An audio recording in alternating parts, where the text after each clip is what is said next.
Hey everybody, it's Calvin the Go here, and I am here discussing One Piece 1068, Genius's Dream. And we had a pretty good chapter of One Piece today. Not a crazy one, but it gives a little more insight on Vegapunk and the things that he wanted to do. So at the start of the chapter, we see that CP0 is trying to get onto the island, and they're trying to, sneak around and get in there so they can assassinate the Vegapunks, all of them apparently, and trying to act natural and be like, oh yeah, we're just trying to drop off the seraphim to you guys and help you out, blah blah blah. But obviously we all know that Vegapunk knows that they're on the way to assassinate them, because he knows that his research has gotten very close into the things that O'Hara has looked into.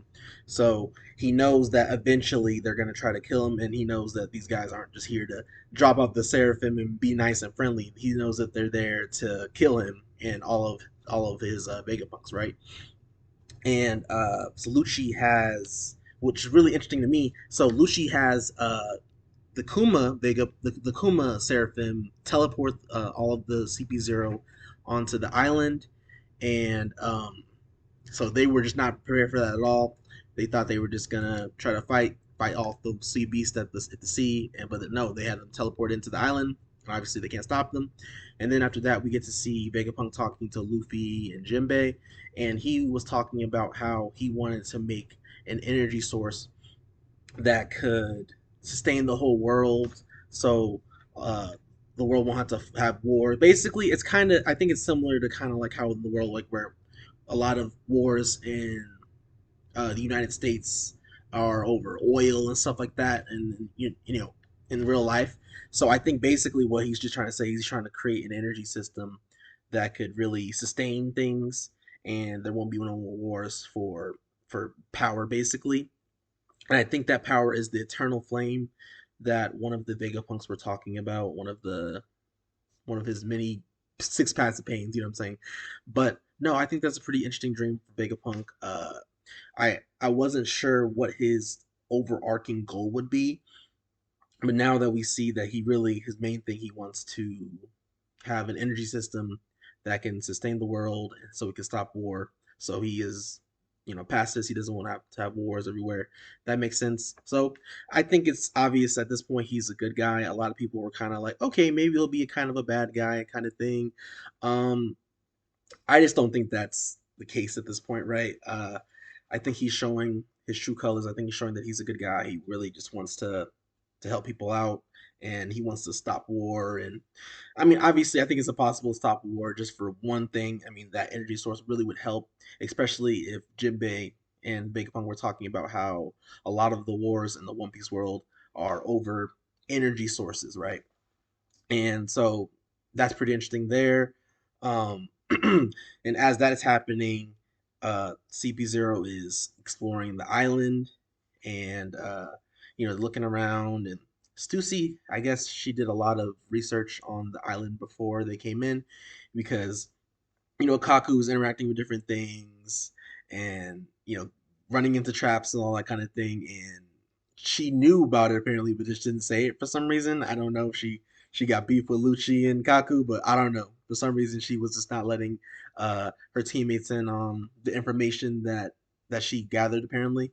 Um, and as that's happening, Atlas, one of the Vegapunks, tries to come in and rear up a punch and fight Lucci. But Lucci is like, listen, it is not a game. We are not playing. We are CP0, and hits her with the Rokuagan, uh, right off the bat, hitting her with the very devastating attack.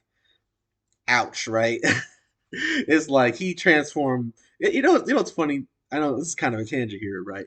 But I think it's hilarious how uh zone users in the manga, at least, they just transform in like a second, and then they instantly in their hybrid or instantly in their full dinosaur form.